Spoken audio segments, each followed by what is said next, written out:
第10章進歩的啓示。問い。あなた方の啓示はかえって民衆の心から信仰を奪う結果になりはせぬか。新啓示と一般民衆。汝の疑惑の損するところはよくわかる。我らはこれから右に尽きて十二分に所見を述べようと思う。我らは我らの使命の神聖なることを信じて疑わぬ。自運さえ熟せば天下の民衆は必ず我らの指示に従うに相違ないのであるが、それまでには民衆に対して多大の準備教育を必要とする。現在において我らの提唱するところを受け入れることのできるのはほんの少数の尖閣者、つまり一般民衆の先達として指導者の位置につくべき少数の先駆者のみに限られる。一体いずれの時代、いずれの国土においてもこれに例外はない。旧知識に満足している無知の大衆は必ず新知識に向かって反抗の声を上げるのが定則となっている。かのイエスとても同様の浮き目をなめた。寄席細工式の半さな神学をでっち上げた人たち、朝に一錠を加え、夕べに一個を添えて、最後に一片の獅子にも似たる虚礼虚偽の塊を作り上げた人たち。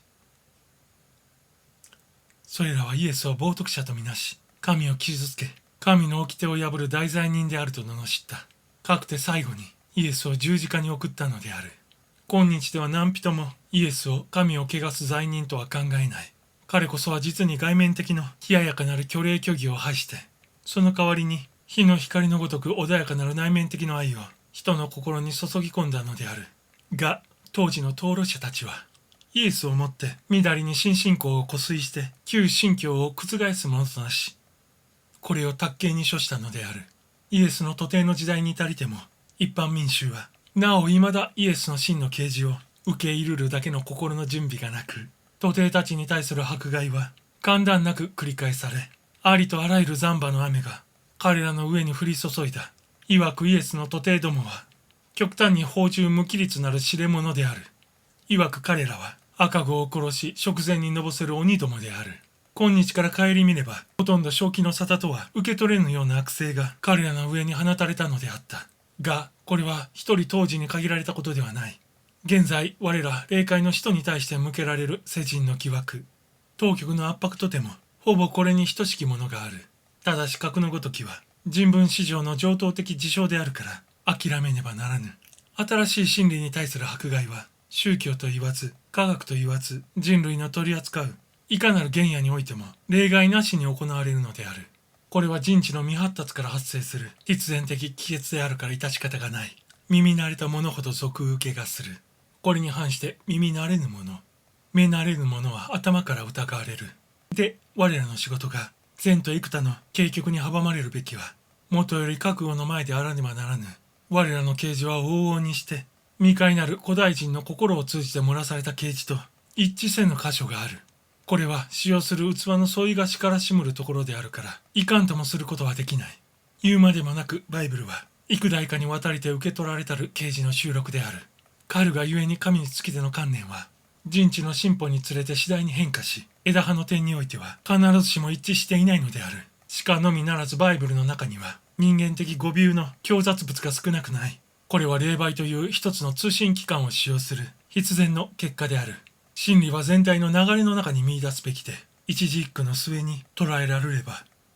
到底真理をつかむことはできない。全体と交渉なき局部的の意見は筆者の思想を伺うのには役立つが、我らの信仰問題とは没交渉である。2000年3000年の昔において述べられた言説が永遠に威力を有するものと思うわ。愚もまた甚だしい。そうした言説はそれ自身の中にも矛盾があり、また同一諸冊の中に収められた他の言説とも相衝突している。大体において言うと、バイブル編成時代の筆者たちはイエスをもって神の一人子と思考し、このドグマを否定する者を異端者とみなした。同時にまたそれらの人たちはあまり遠くない将来においてイエスが雲に乗りて地上に再臨し、地上の人類の審判に参与するのだと信じていた。無論これらが皆迷信であることは言うまでもない。イエスの死後すでに1800年以上に及びと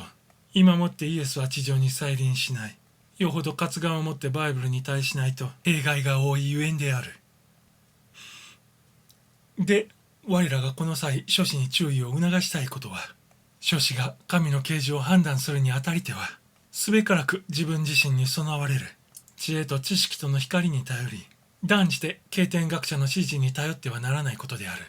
啓示全体にみなぎるところの精神を組むのは良いが、一字一句の抹殺に肯定することは間違いのもとである。したがって我らの教訓を批判するにあたりても、それが果たしてある特殊の時代に、ある特殊の人物によりて述べられたる教訓といちいち符合するか否かの詮索は無用である。我らの教訓が